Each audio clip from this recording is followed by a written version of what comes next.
নমস্কার বন্ধুরা, গল্পের চিলেকোঠা পরিবারে আপনাদের সকলকে স্বাগত জানাই। আমি সায়নী।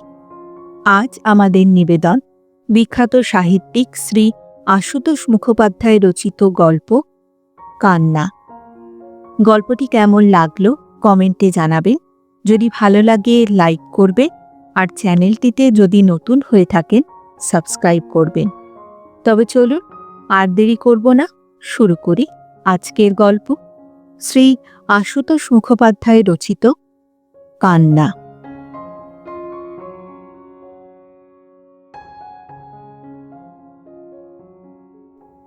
সময় মতো অঞ্জলি একটুখানি কাঁদতে পারল না বলে নিখিলেশের সমস্ত জীবনটাই যেন বিষিয়ে গেল। এতদিনের এত তোড়জোড়, এত পরিশ্রম, এত সাধ্য সাধনা সব ব্যর্থ। অঞ্জলি একটুখানি কাঁদতে পারল না মনের মতো করে, এমন ঢালাও সুযোগ পেয়েও পারল না। এইটুকুর আড়ালে অজস্র হাসির সম্ভাবনা ঝলমল করে উঠেছিল নিখিলেশের চোখের সামনে, আর তার চিহ্ন মাত্রও থাকল না। কালোই কালো হয়ে গেল সব কিছু। একমাত্র সম্বল 150 টাকা মাইনের আপিস কামাই করেছে সে দিনের পর দিন। গলির মোড়ের দোকানে এ পর্যন্ত কম করে 15 টিন দামি সিগারেটের ধার জমেছে। দিনের পর দিন গিয়ে ধর্ণা দিয়েছে 7 মাইল দূরে টালিগঞ্জের স্টুডিওতে। সহকারী পরিচালককে শেষে একদিন ট্যাক্সি করে বাড়িতে এনে আপ্যায়নও করেছে। তারপর স্বপ্ন দেখেছে, কিন্তু লঙ্কা ভাগই সার হল কাল নেমির। উদ্দেশ্যটা নিখিলেশ স্ত্রীর কাছে ব্যক্ত করেনি প্রথম। স্টুডিও থেকে একদিন ঘুরে এসে 10খানা গল্প করেছে শুধু। অঞ্জলি ছেলে মানুষ, মুগ্ধ বিস্ময়ে শুনেছে সেখানকার কাণ্ড কারখানা, কখনো আবার খুব হেসেছে। সেদিন বলল, অত ঘন ঘন যাও যে, তোমার দিকে নজর টজর দেয় না তো ওই মেয়েগুলো? ইচ্ছে করেই প্রশ্রয় দেয় নিখিলেশ, বলে, দিলেই বা। ও মা, আমি তাহলে কোথায় যাব গো? তুমিও আর কারো দিকে নজর দেবে? নাসিকা কুঞ্চিত করে ফেলে অঞ্জলি। তোমাকেও নিয়ে যাব একদিন, দেখোখন কি ব্যাপার। নজর আর ওদের দিতে হয় না, রাজা মহারাজা পায়ের তলায় গড়াগড়ি কেলেও ফিরে তাকায় না তারা। অতঃপর নায়িকা জীবনের সার্থকতার প্রসঙ্গে রং চড়ানো শুরু হয়ে যায়। স্টুডিও দেখতে যাবে এই আনন্দে 8খানা হয়ে উঠল অঞ্জলি। খবরটা অন্যান্য ভাড়াটে দিদিদের কাছে বলতে না পারা পর্যন্ত তার ছটপটানি যাবে না। দিদিরা সবাই ভালোবাসেন তাকে। কদিন ধরে দুপুরের মজলিসে স্টুডিওর গল্প ফেদে অঞ্জলি তাদের বিস্ময় ও কৌতূহলের ফাঁক দিয়ে অনেকটাই যেন সমপর্যায়ে উঠেছে। নিরিবিলি অবকাশে সহকারী পরিচালক বন্ধুর কাছে নিখিলের সসংকোচে প্রস্তাবটা উত্থাপন করল একদিন। বন্ধু চুপচাপ বসে নিখিলেশের কেনা টিনের সিগারেট টানল খানিকক্ষণ, তারপর সংক্ষিপ্ত প্রশ্ন করল, তোর বউ দেখতে কেমন? বিনয়ের ব্যাপার নয়, গম্ভীর মুখে নিখিলেশ সংক্ষিপ্ততর উত্তর দিল, ভালো। কি করে জানলি? রাস্তায় বেরুলে রাস্তার লোক ঘন ঘন তাকায়। সে আজকাল অভ্যাসেও তাকায়। তা একবার আয় না আমার বাড়ি, লোকে তো বন্ধুর বউয়ের সঙ্গে একটু আধটু আলাপ পরিচয় করে। তা তুই একেবারে এদিকে মারাসি না। আবার একটা সিগারেট ধরিয়ে বন্ধু নিষ্পৃহ জবাব দিল, একদিন এসে নিয়ে যাস, যাবক্ষণ। কিন্তু এমনটি দেখবে বন্ধু ভাবেনি। পঙ্কজ পদ্ম পাড়াগায় জামরুল গাছে পেয়ারা গাছে উঠে পুকুরে সাঁতার কেটে আর পড়ার সময় হাই তুলে যে মেয়ে বড় হয়েছে, তার মধ্যে প্রাণের স্বাভাবিক চঞ্চল্য কিছু থাকবেই। দেহ সৌষ্ঠবের সঙ্গে সেইটুকু যোগাযোগ বিশেষ নয়নাভিরাম। বন্ধু খুঁটিয়ে দেখতে লাগলো অঞ্জলিকে।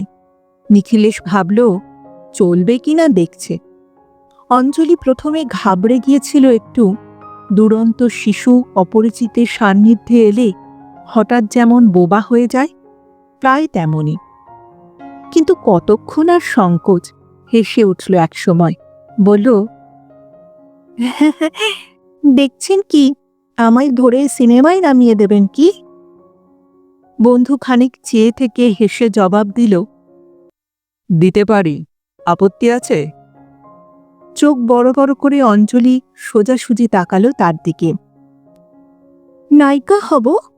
রাজা মহারাজা পায়ের তলায় গড়াগড়ি যাবে? হ্যাঁ, তাহলে হ্যাঁ গো, তোমার কি অবস্থা হবে? শেষেরটুকু নিখিলেশের উদ্দেশ্যে, তারপর বেদম হাসি। নিখিলেশ লজ্জা পেয়ে গেল, কিন্তু বন্ধুর মুখের দিকে চেয়ে সে খুশি হল। বাইরে এসে বন্ধু জিজ্ঞাসা করল, তোর বউ লেখাপড়া কদ্দূর শিখেছে? নিখিলেশ আমতা আমতা করে জবাব দিল, লেখাপড়াটা তেমন, বাড়িতে যা একটু আধটু। বন্ধু মনে মনে বলল, এর ওপর আবার লেখাপড়ার জোর থাকলে তোমার মতো ইয়ের গলাই বা ঝুলবে কেন? কিন্তু বাজারের হাল জানে বন্ধু, তার এবারের আগ্রহটা মিথ্যে নয়। বলল, এই বইয়ের তো শুটিং আরম্ভ হয়ে গেছে রে, পার্টটাও সব প্রায় সিলেক্টেড, এত দেরিতে বললি? বন্ধু চিন্তিত। পার্ট একটা অবশ্য আছে এখনো, কিন্তু তোর বউ পারবে না, বেজায় হাসে। নিখিলেশ ভয়ে ভয়ে জিজ্ঞেস করল, কিরকম পার্ট? ছোট্ট এক সিনের একটা রোল, ছোট হোক বড় হোক, আসলে নেমে পড়াটাই কথা, বুঝলি? 10 জনের চোখে পড়লেই 5 জনে ডাকাডাকি করবে। আমি ডিরেক্টরকে বলে দেখতে পারি, কিন্তু রোলটা ভয়ানক কান্নার, তোর বউ কাঁদতে পারবে? ভিতরে ভিতরে রোমাঞ্চ অনুভব করছে নিখিলেশ। তাড়াতাড়ি জবাব দিল, তা আবার পারবে না কেন? যেমন বলবে তেমনই কাঁদবে, কান্নারই তো জীবন মেয়েদের। আসলে আর কোনো কথা খুঁজে পেল না নিখিলেশ। বন্ধু বলে গেল, অমুক দিন স্টুডিওতে নিয়ে আসিস, ডিরেক্টরের সঙ্গে আলাপ করিয়ে দেব। যে ধরনের পার্ট অবশিষ্ট আছে, পরিচালকরা সাধারণত যাকে তাকে ধরে সেটুকু করিয়ে নেন। কাজেই বন্ধু জানত বেগ পেতে হবে না। এটুকু কাজের জন্য এরকম একটি মেয়ে বাড়তি আকর্ষণ। অঞ্জলিকে দেখেই পরিচালক ঘাড় নাড়লেন, অর্থাৎ অনুমোদন করলেন। সহকারী পরিচালক বন্ধু নিখিলেশের সিগারেটের টিনটা নিজের হাতে নিয়ে বলল, এখন বাড়ি যা, তারিখ পরে জানাবো, আর পার্টও বুঝিয়ে দিয়ে আসবোক্ষণ। অঞ্জলির ধারণা স্টুডিও আর শুটিং দেখতে সে এসেছে। কথাবার্তা শুনে একেবারে হকচকিয়ে গেল। ট্রামে জিজ্ঞাসাবাদে সুবিধে হল না, আর চোখে এক একবার চেয়ে দেখে। মানুষটা আনন্দে যেন বিভোর হয়ে আছে। বাড়ি ফিরে শুনল সব, বুঝল, কিন্তু তবু দুর্বোধ্য বিস্ময়ে হাঁ করেই রইল খানিকক্ষণ। হঠাৎ তারপর হাসতে হাসতে বসে পড়ল একেবারে। বলল, আমি আমি সিনেমায় নামবো নাকি গো? নিখিলেশ গম্ভীর মুখে বলল, তোমার ওই হাসি রেখে এখন কান্না প্র্যাকটিস করো। অঞ্জলি ঘাবড়ে গেল। এই, তুমি সত্যি বলছো নাকি? না, এতদিন ধরে এত সব করলাম ইয়ার কি করতে বুঝি। সহকারী পরিচালক বন্ধু এসে পার্ট বুঝিয়ে গেল। আদর্শবাদী নায়কের মিথ্যে মৃত্যু সংবাদ পেয়ে শোকে স্তব্ধতার সাহায্য মুখাপেক্ষী অন্তরঙ্গজনেরা। সেই নিদারুণ স্তব্ধতা খান খান হয়ে যাবে নায়কের একমাত্র অনাথা ভগ্নীর আর্ত হাহাকারে। অঞ্জলি হল সেই অনাথা ভগ্নী, তাকে আছড়ে পড়ে কাঁদতে হবে। অঞ্জলি কটা দিন ধরে অনেক হাসল, অনেক রাগ করল, অনেক অনুনয় করল, আর সবশেষে হাল ছেড়ে দিয়ে রাজি হল। দিনরাত নিখিলেশ এক মন্ত্র কানে দিচ্ছে তার, সত্যিকারের কান্না কাকে বলে একবার দেখিয়ে দাও। সকলের বুকের ভেতরে একেবারে যেন কেটে কেটে বসে যায়। কান্না অভ্যাস করার জন্য দেওয়ালে একটা বড় আয়না ফিট করে দিল সে। কিন্তু কাঁদতে গিয়ে বেশিরভাগ সময়ই হেসে ফেলে অঞ্জলি। ঠিকমতো কাঁদতে পারে না বলেই তার কান্না পেয়ে যায় এক এক সময়। শুটিংয়ের দিন এগিয়ে আসে আর অঞ্জলির অস্বস্তি বাড়ে। নিখিলেশ তাকে চুপ করে থাকতে দেখলেই বকে, বলে নার্ভাস হচ্ছ কেন? হাসতে দেখলে বকে, হাসি রেখে শোকের কথা ভাবো, কান্নায় কি করে পাথর বেজে তাই চিন্তা করো। কিন্তু অঞ্জলির ভালো লাগে না কিছু। নিখিলেশ ভবিষ্যতের আশায় বিভোর। সেও যেন পরপুরুষের দৃষ্টি নিয়ে অষ্টপ্রহর খুঁটিয়ে খুঁটিয়ে দেখছে তাকে। অবশেষে এলো সেই দিন। সেন দৃষ্টিতে নিখিলেশ স্ত্রীর বেশ বিন্যাস পরীক্ষা করে নিল। জোর করে মুখে সহজ হাসি ফুটিয়ে অঞ্জলি স্বামীর সঙ্গে বেরিয়ে পড়ল। কিন্তু স্টুডিও ফটকের এধারে এসে তার আর পা চলে না। বুকের ভেতরটা কাঁপছে কেমন। লোক আসছে যাচ্ছে, সকলেই এক নজর দেখে নিচ্ছে তাকে। আর অঞ্জলির গায়ে যেন একটা করে হুল বিচ্ছে। সহকারী পরিচালক বন্ধু মুগ্ধ চোখে তার সর্বাঙ্গে দৃষ্টি বুলিয়ে নিল। বলল, গ্র্যান্ড, চলুন এবার একেবারে সোজা মেকআপে। কাঁধে হাত দিয়ে সে আরেক দিকে নিয়ে চলল তাকে। অঞ্জলির মনে হলো কাঁধটা যেন দেহ থেকে তার আলগা হয়ে যাচ্ছে। অভিনয়ের বেশবাস পড়া হতে এলো মেকআপম্যান। পান খাওয়া মুখ, খোঁচা খোঁচা দাড়ি, মাথায় বাবরি চুল, পরনে আধময়লা পাজামা, গায়ে গেঞ্জি, ঢ্যাঙা আর রোগা। রং এবং প্রসাধনের সামগ্রী নিয়ে সামনে এসে দাঁড়াতেই অঞ্জলির মুখ শুকালো আবার। অবস্থাটা উপলব্ধি করেই হয়তো মুচকি হেসে তার কাজ করে গেল মেকআপম্যান। সারাক্ষণ অঞ্জলি একেবারে কাঠ। তারপর শুকনো আড়ষ্ট একখানি জড় পদার্থের মতোই ফ্লোরে এসে দাঁড়ালো সে। আর এক দফা দেখা শুরু হলো তাকে। যারা শুটিং দেখতে এসেছে তারা দেখল, কর্মকর্তারাও দেখল, আর যারা অভিনয় করতে এসেছে তারাও দেখল। এমনকি নিখিলেশও তাদের চোখ দিয়েই দেখতে লাগলো ওকে। নিজের অজ্ঞাতেই বারবার পরনের শাড়িটা হাত দিয়ে স্পর্শ করে নিচ্ছে অঞ্জলি। বুকের ভিতর তার ধরাস ধরাস করছে। পরিচালক বুঝিয়ে দিলেন কেমন করে কাঁদতে হবে। সেটে দাঁড় করানো হয় তাকে। জোরালো আলোর বন্যায় সহসা যেন দিশেহারা হয়ে যায় অঞ্জলি। চিত্রশিল্পী ক্যামেরায় মুখ লাগান। পরিচালক হাঁক দিয়ে ওঠেন, সাইলেন্স, সাইলেন্স, মনিটর নিন নিন, কাঁদুন। মনিটর অর্থাৎ একবার মহড়া দেওয়া। অঞ্জলি চমকে উঠল প্রথম। অত আলোর বাইরে কাউকে সঠিক দেখতে পাচ্ছে না সে। পা দুটো তার কাঁপছে ঠক ঠক করে। বসে পড়ার কথা, সে বসেই পড়ল। শুকনো জিভে রং করা ঠোঁট একবার ঘষে নিল। তারপর আর কিছুই করে উঠতে পারল না। পরিচালক বললেন, লাইটস অফ। খট করে আলো নিভে গেল। পরিচালক এগিয়ে এলেন। ভয় কি? আপনি কোনো দিকে তাকাবেন না। কাঁদতে বললেই একেবারে দাদা গো বলে আছড়ে পড়বেন, এইটুকুই তো। অঞ্জলি একটুখানি হাসতে চেষ্টা করে অস্ফুট কণ্ঠে বলল, একটু একটু জল। জল এলো। মেকআপম্যান আবার ঠোঁটে লিপস্টিক লাগিয়ে দিয়ে গেল। গালে গ্লিসারিনের অশ্রুধারাও। সাইলেন্স, লাইটস অন, কাঁদুন। অঞ্জলি এবারে ধূপ করে বসে পড়ে দুই হাতে মুখ ঢাকল। কিন্তু কান্না আর বেরোয় না। যাও বেরুলো তাকে কান্না বলা চলে না। Lights off. পরিচালক ঈষৎ বিরক্ত হয়ে এগিয়ে এলেন আবার। আপনি মরা কান্না দেখেননি কখনো? ঠিক সেই রকম কাঁদতে হবে। ডাক ছেড়ে কান্না, তারপর উপুর হয়ে ফুলে ফুলে কাঁদবেন, এইটুকুই তো। অদূরে নিঃশব্দে দাঁড়িয়ে আছে নিখিলেশ। তার বুকে যেন কে হাতুড়ি পিটছে। কাঁদুন, কাঁদুন এবার। এক ধরনের আর্তনাদ করেই মাটিতে লুটালো অঞ্জলি। প্রাণপণে কাঁদতেও চেষ্টা করল, কিন্তু সে কান্না দেখে আর শুনে হাসির গুঞ্জন উঠল এদিক ওদিক থেকে। শুধু নিখিলেশেরই কান্না পাচ্ছে। কাঁদুন! আবার হাঁক দিলেন পরিচালক। এবার ব্যাঘাত ঘটাল শাড়ির আঁচল। মরিয়া হয়েই শুরু করেছিল অঞ্জলি, কিন্তু বুক থেকে ওটা খসে পড়তেই তাড়াতাড়ি সামলে নিতে গেল।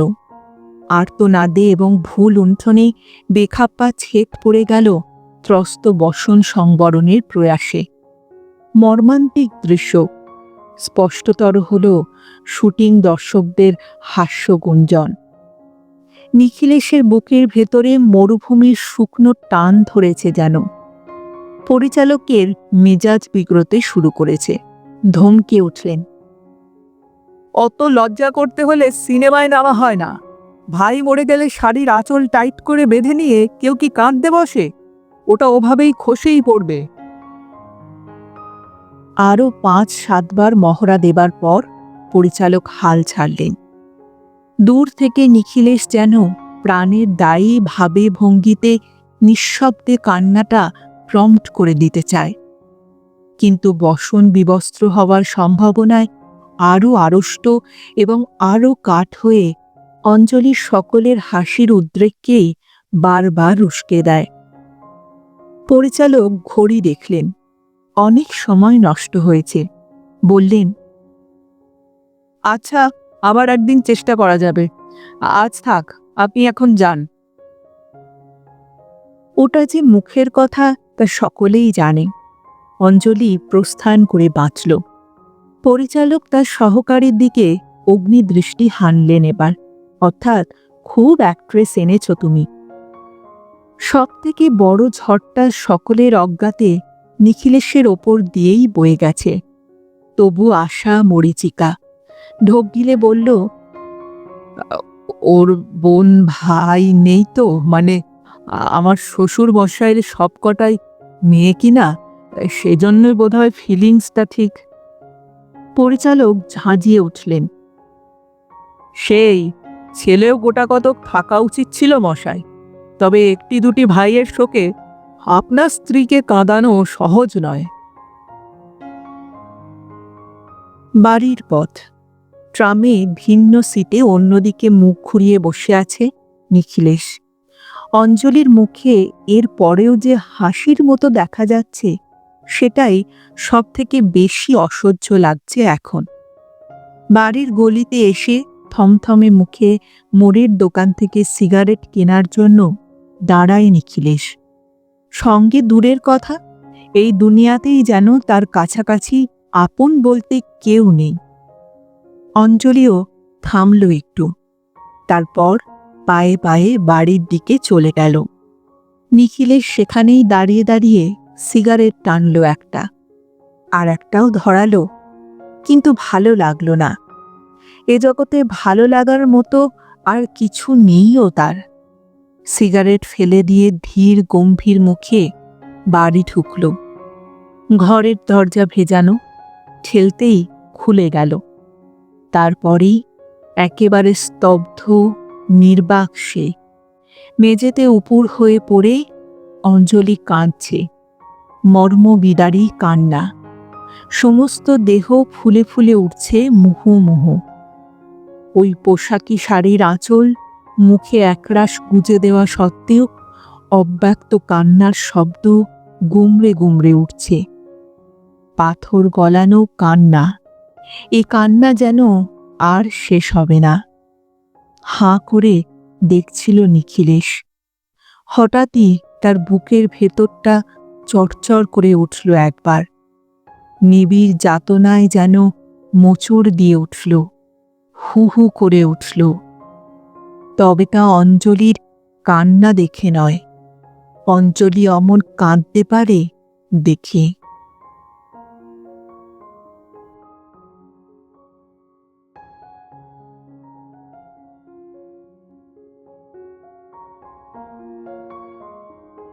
শুনছিলেন আজকের গল্প শ্রী আশুতোষ মুখোপাধ্যায় রচিত কান্না।